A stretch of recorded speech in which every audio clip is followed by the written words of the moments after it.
वो जहरीला कांटा कौन है जिसे उखाड़ने का शुभ कार्य आप मुझे सौंप रहे हैं? देवकी और वसुदेव का 8वां पुत्र कृष्ण। कौन कृष्ण? देवी देवकी और वसुदेव की 8वीं संतान तो एक कन्या थी। नहीं, वास्तव में उनकी 8वीं संतान एक बालक था जिसे वसुदेव रातों रात नंदगोप के घर छोड़ आया था। ये बात सच है। इस बात का आपके पास क्या प्रमाण है? देवर्षि नारद का वचन।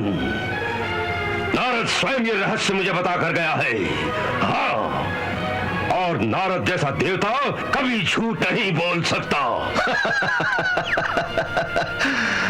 महाराज कंस, आपने देवी देवताओं को सच मानना कब से शुरू कर दिया?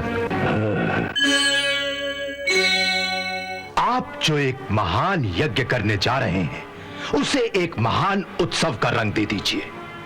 अपने आसपास के राजाओं को भी न्योता भेजिए। मथुरा की जनता इस धार्मिक कार्य को देखकर प्रसन्न हो जाएगी और अपने राज्य के वीर योद्धाओं को भी वहां पर बुलाइए ताकि वो अपनी अपनी वीरता का प्रदर्शन कर सकें। और इसी बहाने कृष्ण को भी वहां पर बुलाइए कि गोकुल में कालिया नाग को हराकर और गोवर्धन पर्वत उठाकर जो उसने बड़ी बड़ी वीरता के प्रदर्शन किए हैं, उसी के लिए उसे इस राज्योत्सव में सारी प्रजा के सामने सम्मानित किया जाएगा। क्या चाल है, क्या चाल है! बस एक बार वो हमारे इस जाल में स्वयं आ जाए तो उत्सव के द्वार पर खड़ा हुआ आपका हाथी कवलिया पीड़ उसे कुचल देगा। अथवा हम उसे अखाड़े में मल्ल युद्ध के लिए चुनौती देंगे और मल्ल युद्ध में हमारे पहलवान उसके शरीर के खंड खंड कर देंगे।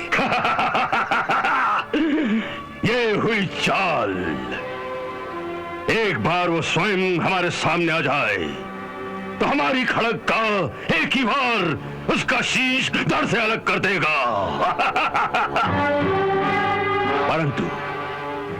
परंतु क्या? परंतु हमारे न्योते पर वो आएगा नहीं। न्योता उसकी ओर से जाए जिसकी बात वो टाल न सके। अर्थात वसुदेव और देवकी की ओर से न्योता भेजिए। देवकी? नहीं नहीं, देवकी मर जाएगी परंतु ऐसा कभी नहीं करेगी। उसने तो अभी तक यह भी स्वीकार नहीं किया कि वो उसका पुत्र है। उसका सर उड़ा दीजिए। नहीं, जनता भड़क जाएगी। ये चाल खतरनाक है। सब खेल बिगड़ जाएगा।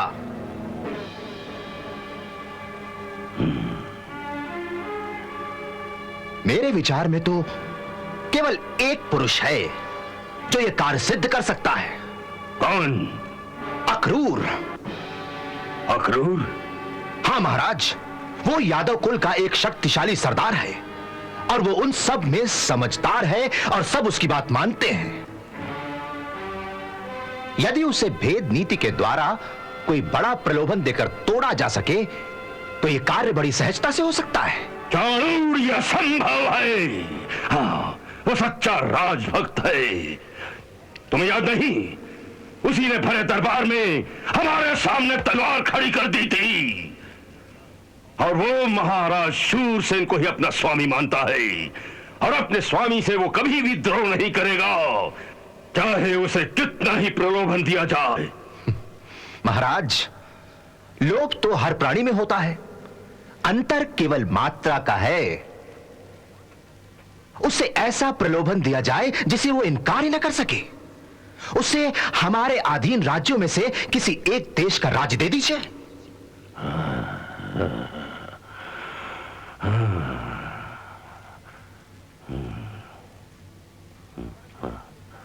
वो राजभक्त है परंतु अंधविश्वासी भी नहीं। वो पूरा राजनीतिक है और एक सच्चे राजनीतिक की भांति वो महत्वाकांक्षी भी है। उसकी महत्वाकांक्षा पूरी कर दीजिए, वो आपका साथ देगा। फिर यह कार्य बड़ी सहजता से हो सकेगा क्योंकि सब उसकी बात मानते हैं। और मेरे गुप्तचरों की सूचना के अनुसार कुछ दिन पहले ही वो गोकुल गया था कृष्ण से मिलने वही उसे बहला फुसलाकर यहां ला सकता है। और यदि वो ना माना तो? यदि भेद नीति से काम ना चले तो दंड नीति का प्रयोग किया जाएगा। चाणूर, तुम्हारी बात में वजन है। अक्रूर को बुलाया जाए। अक्रूर से मिलने की क्या आवश्यकता पड़ी? मैं अधिक तो नहीं जानता, परंतु इन दिनों उनकी मनःस्थिति को देखते हुए मुझे ऐसा लगता है कि वो आपसे इस बारे में परामर्श करना चाहते हैं कि यादव संघ के अलग अलग वंशों में जो मनमुटाव है उसे कैसे मिटाया जाए, जिससे मथुरा का राज्य समृद्ध और सुदृढ़ हो सके। यह तो बड़ी अच्छी बात है यदि वो सचमुच ऐसा सोचने लगे हैं। हम सचमुच यही चाहते हैं अक्रूर जी। विराजिए।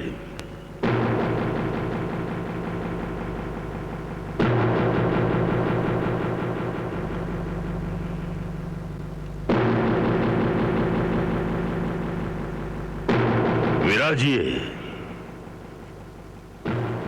अक्रूर जी, हम मथुरा को सारे भरत खंड की राजधानी बनाने का सपना देख रहे हैं, और यह तभी पूरा होगा जब हम सब एकजुट होकर अपनी शक्ति का प्रदर्शन करें।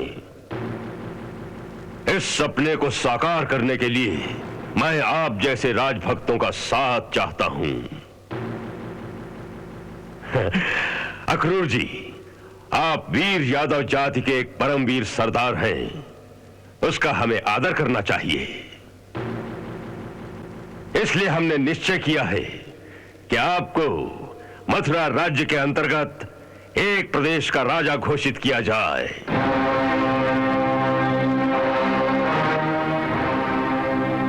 और यह घोषणा अगले महीने मथुरा में होने वाले महान उत्सव में हम स्वयं करेंगे। उत्सव?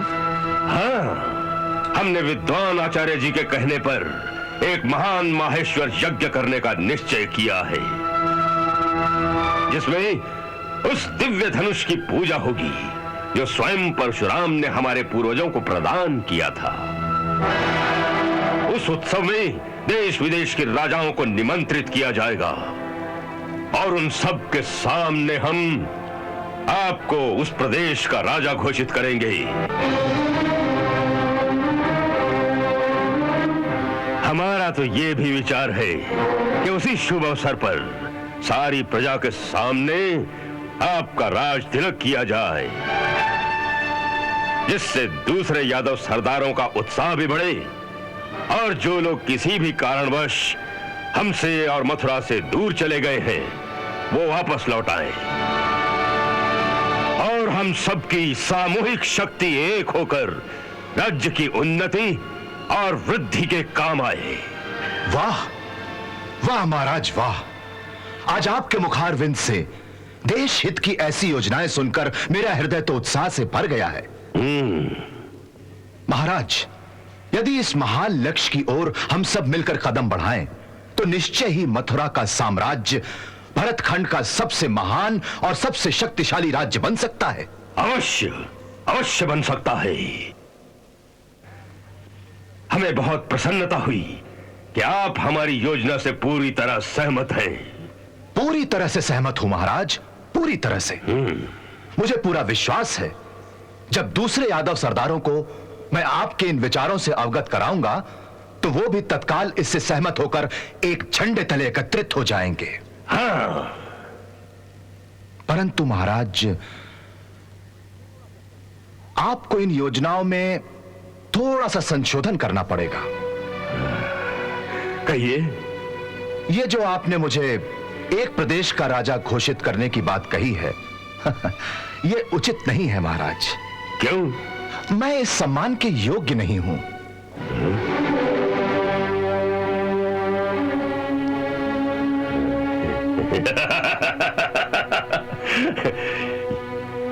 ये आपकी विनम्रता है अक्रूर जी, अन्यथा आप जैसे राजभक्त के लिए बड़े से बड़ा सम्मान भी कम है। महाराज, आप मुझे राजभक्त कहते हैं, तो राजभक्त की व्याख्या भी जानते होंगे कि एक सच्चा राजभक्त उसी को कहते हैं जो अपने जीवन में केवल एक देश और केवल एक राजा का वफादार रहे। और जहां तक मेरा संबंध है, मेरे जीवन में मेरे राजा तो एक ही हैं, महाराज शूरसेन, और जीवन भर वही मेरे स्वामी रहेंगे। एक सच्चे सेवक की तरह मेरा यही धर्म है। इसी को तो सच्चा राजभक्त कहते हैं। परंतु आप ये भी जानते हैं कि महाराज शूरसेन राज्य से विरक्त हो चुके हैं। उन्होंने अपने महल को एक मंदिर बना रखा है और स्वयं एक सन्यासी की भांति रहते हैं, जिन्हें अपने पूजा पाठ से ही समय नहीं मिलता। वो साम्राज्य की उन्नति का कठिन काम कैसे कर सकते हैं? हाँ? उसके लिए तो किसी आप जैसे कर्मठ और वीर योद्धा की आवश्यकता है। यदि महाराज शूरसेन भक्ति मार्ग में खो गए हैं, तो उनकी जगह उनके पुत्र कुमार वसुदेव, वो हमारे स्वामी हैं। वो वीर भी हैं और कर्मठ भी। वो धर्म, कर्तव्य और राजनीति को पूरी तरह से समझते हैं। जिस मेल मिलाप की आप बात कर रहे हैं, उस मेल मिलाप की नीति का उन्होंने सदा से समर्थन किया है। आप उन्हीं की तरफ मित्रता का हाथ बढ़ाइए, इसी में सबका कल्याण है। अवश्य अवश्य हम उनकी ओर मित्रता का हाथ बढ़ाएंगे। हमें स्वयं उनसे कोई शत्रुता नहीं, बल्कि हम उनके चरित्र की दृढ़ता का आदर भी करते हैं। परंतु क्या? परंतु उनके हमारे बीच एक कांटा है, जहरीला कांटा, जो हर घड़ी हर समय हमें चुभता रहता है। यदि कोई उस कांटे को जड़ से उखाड़ कर फेंक दे, तो हम उनसे केवल मित्रता ही नहीं, बल्कि उन्हें मथुरा का युवराज भी घोषित कर सकते हैं। अक्रूर जी, यदि आपको अपने स्वामी का हित सचमुच प्यारा है, तो ये काम आप भी कर सकते हैं। हाँ, बस उस कांटे को निकाल दीजिए। उसी क्षण आपके स्वामी के सारे दुख दूर हो जाएंगे। उन्हें कारागार से निकालकर युवराज के सिंहासन पर बिठाया जाएगा। अक्रूर जी, यदि आप उनको सचमुच अपना राजा मानते हैं, तो राजभक्ति दिखाने का ये सुनहरा अवसर हम आपको प्रदान करते हैं। इस सुनहरे अवसर का बहुत बहुत धन्यवाद महाराज। आपने एक बात नहीं बताई कि वो जहरीला कांटा कौन है, जिसे उखाड़ने का शुभ कार्य आप मुझे सौंप रहे हैं।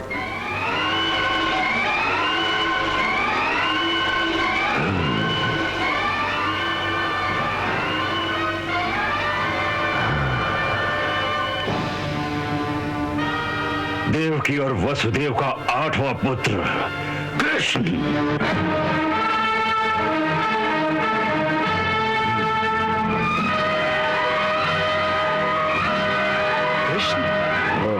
कौन कृष्ण? देवी देवकी और वसुदेव की 8वीं संतान तो एक कन्या थी। नहीं, वो उनकी 8वीं संतान नहीं थी, वो बाहर से लाई गई थी। वास्तव में उनकी 8वीं संतान एक बालक था, जिसे वसुदेव रातों रात नंदगोप के घर छोड़ आया था। ये वही कृष्ण है। ये बात सच है। इस बात का आपके पास क्या प्रमाण है? देवर्षि नारद का वचन। नारद स्वयं ये रहस्य मुझे बता कर गया है। हाँ, और नारद जैसा देवता कभी झूठ नहीं बोल सकता। हाँ। महाराज कंस, आपने देवी देवताओं को सच मानना कब से शुरू कर दिया?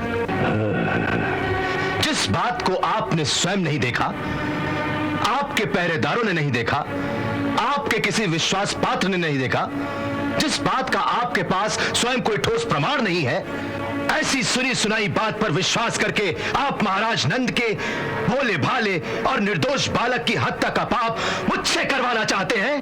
नहीं अक्रूर जी, नहीं। हम आपके द्वारा किसी की भी हत्या करवाना नहीं चाहते। आपने तो हमारी पूरी योजना सुनी ही नहीं। हम केवल इतना चाहते हैं कि आप गोकुल जाकर कृष्ण को मथुरा में होने वाले उत्सव के लिए हमारी ओर से न्योता दें और आप स्वयं उसे साथ लेकर आए। मगर क्यों? क्योंकि उस उत्सव में हम अपने राज्य के प्रमुख प्रमुख वीरों का सम्मान करना चाहते हैं और हमने सुना है कि इस बालक ने कालिया जैसे जहरीले नाग को अपनी वीरता से परास्त करके जमुना से भगा दिया था। ऐसे वीर बालक का सारी प्रजा के सामने हम सम्मान करना चाहते हैं अक्रूर जी। नहीं महाराज कंस, नहीं।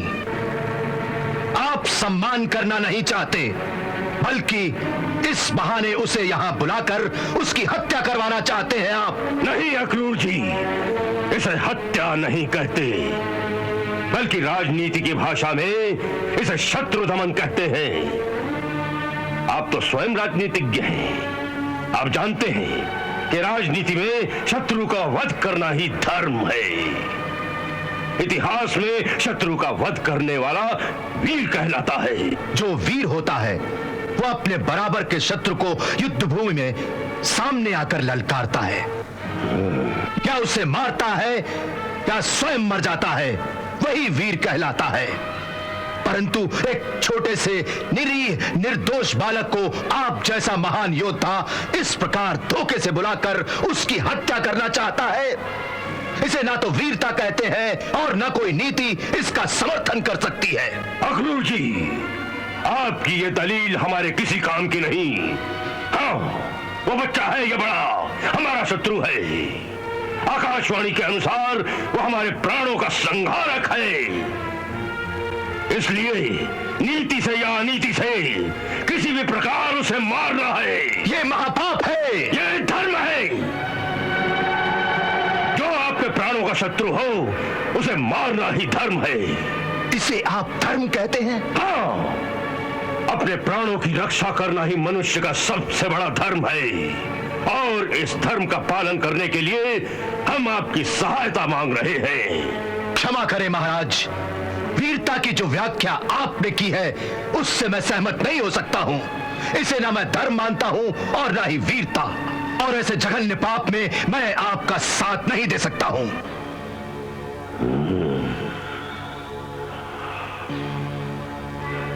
आप मथुरा के महाराज की आज्ञा की अवहेलना कर रहे हैं, इसका परिणाम जानते हो? परिणाम का भय?